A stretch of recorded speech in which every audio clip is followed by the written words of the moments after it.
Hey, and welcome back to the Deliberate Exchange. So, I have amazing mentors, and I am part of an amazing community. And part of that community is breathwork practices and conversations about different topics. And so, I want to bring in one such topic. I actually found I was journaling and found myself as a result of the community and the prompts that we have, looking back at my life, which can be a bit of a dangerous thing to do because once I start pulling on a thread, I can disappear down a whole rabbit hole for an hour. But I really started thinking about how often we look back at certain moments in our lives and we call them miracles.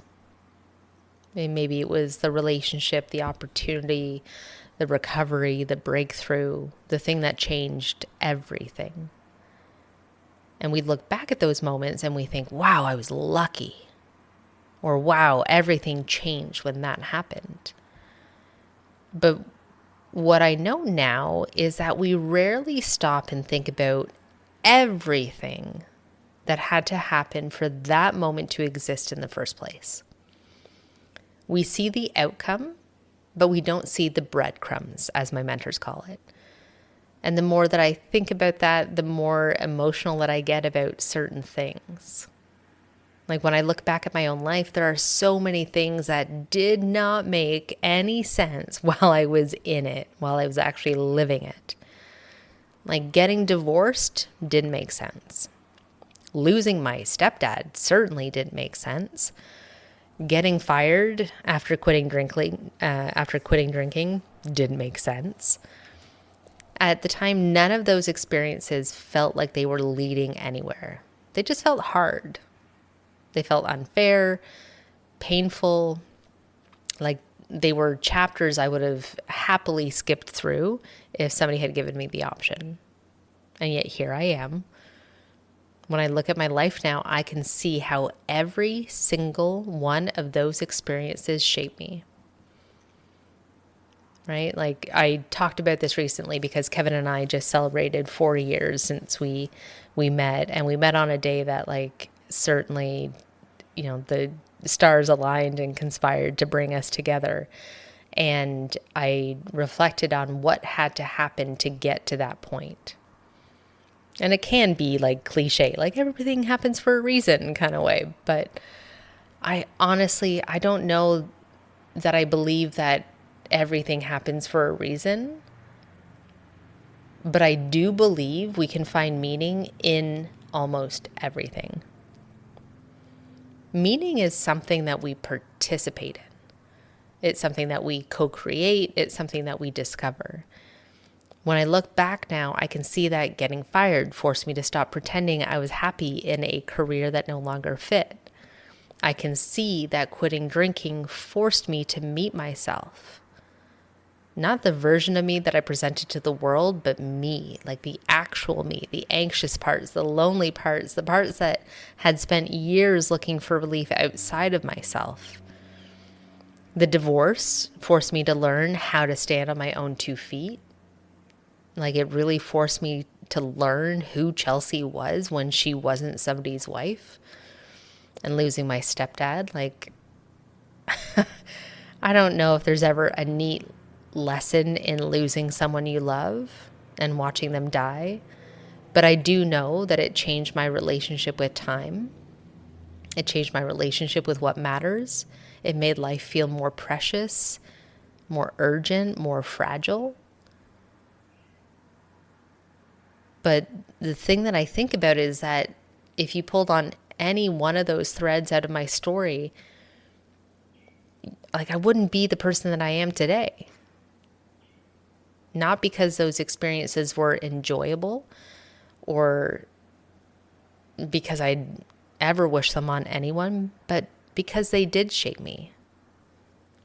And I started wondering how many things in our lives we're still arguing with.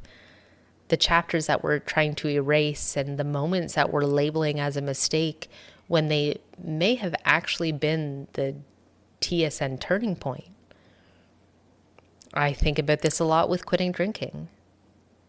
Because if you had asked me years ago whether I'd be sitting here recording a podcast about nervous systems, breath work, self-trust, and rebuilding your life, absolutely I would have laughed. Like, that was not the plan. That wasn't on the bingo card. None of this was the plan. And yet when I follow the breadcrumbs backwards, it makes perfect sense. Every conversation, every mistake, every job, relationship, breakdown, breakthrough, every decision to keep going when it would have been way easier not to, all of it led to this moment. And that's what I've been realizing lately. We spend so much time focusing on where we want to go next that we forget to appreciate how far we've actually come.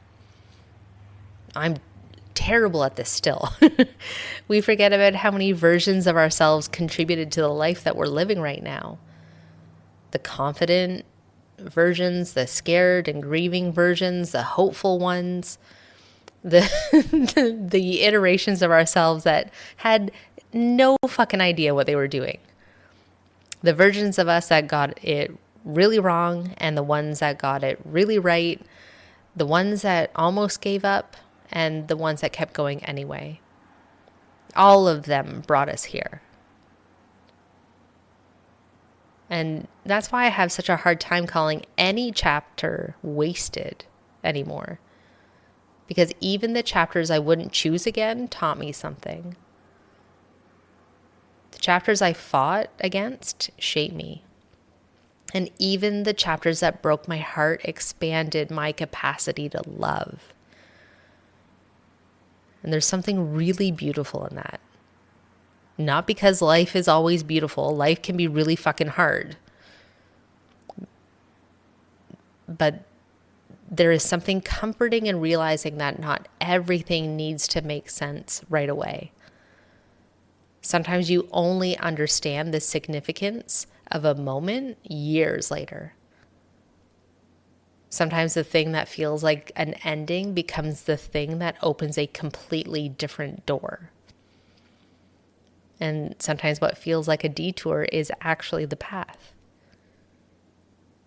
And the invitation today is, as you're here listening, is simply to take a moment and think about something in your life that you now consider a gift. Maybe it's a relationship, a friendship, a recovery, the career that you're in, a lesson, a moment. And then I want you to ask yourself, what had to happen for that to exist? Like, what were the breadcrumbs? What were these invisible moments that nobody saw? What were the decisions, the setbacks, the heartbreaks, the risks, the moments of courage that helped create that outcome? I have a feeling that if you think about that long enough, you're going to discover that what you call a miracle today wasn't one moment. It was thousands. It was thousands of moments and choices. It was thousands of small acts of courage. And that's worth acknowledging. It's worth appreciating. And it's definitely worth being proud of. And I'd love to hear from you. Like, what was your miracle moment? And what were the breadcrumbs that led you to that moment? What led you to becoming the person that you are right now listening to this? You can reach out to me in socials or send me an email. I would love to hear from you. If this episode has resonated, I would really appreciate you dropping a comment underneath the episode or on like my show page for the Deliberate Exchange, and giving it a rate and review, or sharing with somebody who needs to hear this. That maybe they're walking through something and they're like, fuck, like, why do I have to keep walking through this?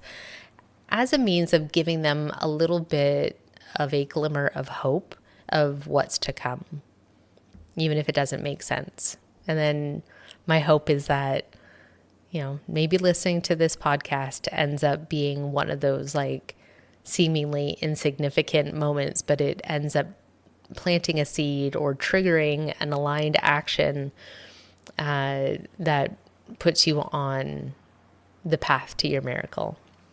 So with all that being said, breathe it in, be deliberate, and please be good to yourself.